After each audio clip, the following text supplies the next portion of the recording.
What's going on, everyone? My name's Obi and welcome back to Courtside Financial. Today we're going to be talking about NIO, as Ford will be utilizing their charging infrastructure for their vehicles in China. If you're new to the channel, make sure you hit that subscribe button so you don't miss out on any videos, and also make sure you hit that like button because it really does go a long way in helping out the channel. Lastly, if you want to be a part of the conversation before it happens here on YouTube, click that link in the description to join the free Courtside Financial Discord.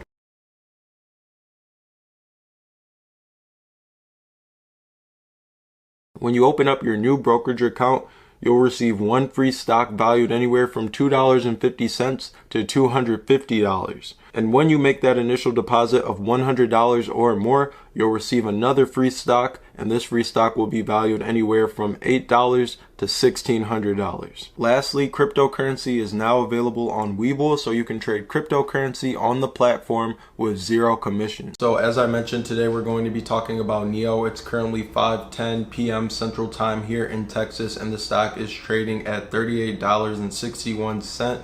It is up 3.61% for the day and up 0.34% in the after hours. So the good news just seems to keep coming for the Chinese electric vehicle maker NIO. Now for Ford, their flagship electric vehicle is the Mustang Mach-E, which I have been checking out from time to time, but I don't think that Ford will end up selling as much electric vehicles in the US specifically as Tesla, or even in China as well. So if the Mustang Mach-E is such a cool looking vehicle, what's holding back people from buying it or pre-ordering it in the US over here? If you have a Tesla over here in the US, you're pretty plugged in, but as far as the Mustang Mach-E, a lot of people aren't choosing that because Tesla actually has their supercharger network over here, and it just makes more sense for someone to go and grab a Tesla than to grab the Mach-E, because if you take your Tesla to a supercharger network, you can take a car from 0 to 90% in only 30 minutes. Well, if you buy a Ford, you don't have that same advantage. So obviously automakers must come up with solutions to combat range anxiety,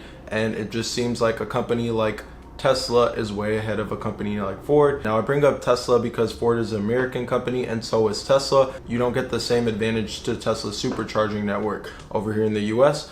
And this is obviously going to segue into today's topic. So today it was announced that legacy automaker Ford will be utilizing NIO's charging infrastructure in China. If you purchase a Mustang Mach-E or any Ford electric vehicle in China, you will be able to supercharge on NIO's fast charger network, which is essentially the same thing as supercharging. And I've talked about this on this channel as well. NIO is building out their supercharging network all across China, or their fast charging network. William Li said not too long ago that the charging stations that they have over there in China are already profitable. So this is going to be a huge stream of revenue for the company, with Ford actually utilizing their charging stations, because it's not going to be free, of course. And don't think that the story of NIO's charging network just ends with Ford either. NIO has been getting a lot of money from government entities to build out charging infrastructure that's ultimately going to accelerate the movement to clean energy over there in China. So I believe that a long time ago I also said that a lot of companies are going to be likely to use NIO's charging infrastructure. We see that NIO is also sharing their fast charging infrastructure with another Chinese company, XPeng, and vice versa. They're able to supercharge NIO vehicles on XPeng's network, but who do you think has the bigger network? NIO, of course. But I think that the agreement that was signed today between Ford and NIO is very telling for the young electric vehicle maker NIO, because if you think about it, yes, Ford is behind in the electric vehicle race and the race to autonomy when compared to a company like NIO, when compared to a company like Tesla, but we can't discount the fact that they are still a huge legacy automaker. So this deal definitely speaks volume. Battery swapping, that's proprietary, so it's unlikely, as the article says, that we see Ford to actually partake in battery swapping using NIO swapping stations. The NIO offers more solutions than any electric vehicle maker when it comes to refueling.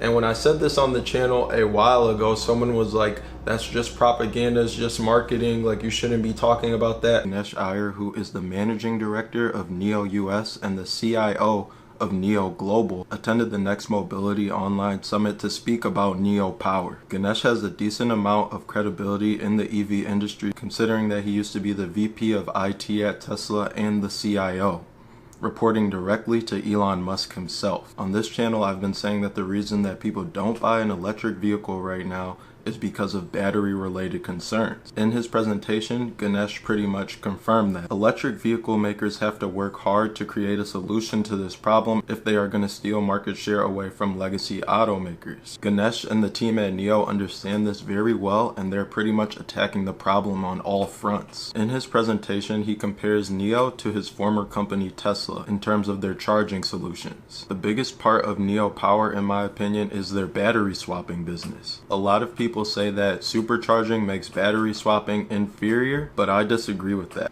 And NIO does have supercharging. Battery swapping is the preferred method for NIO customers over there in the C country. With over 45,000 customers, NIO has completed over 500,000 battery swaps already. When the time comes that battery swapping does actually become obsolete because batteries have more capacity, NIO will be able to make a smooth transition over to their supercharging network and have all their customers be able to use that.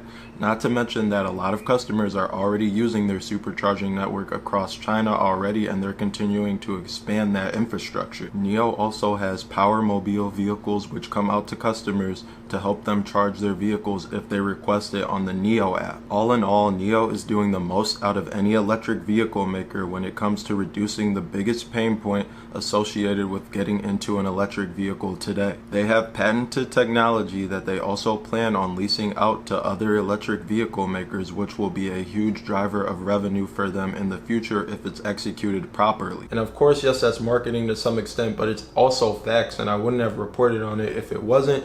And I hope that this sort of validates that kind of thinking and the idea that NIO was trying to get across back then in 2020. I think that Ford chose a company like NIO for a reason, and I think that we also begin to see more and more legacy automakers consolidate in this aspect as far as recharging your vehicles go. Deal today, I want to know what you guys think about the Ford and NIO cooperation. Leave me a comment down below. Make sure you hit the like button, make sure you hit the subscribe button. I'll link the free Discord in the description, and as always, thanks for watching. I'll catch you guys in the next video.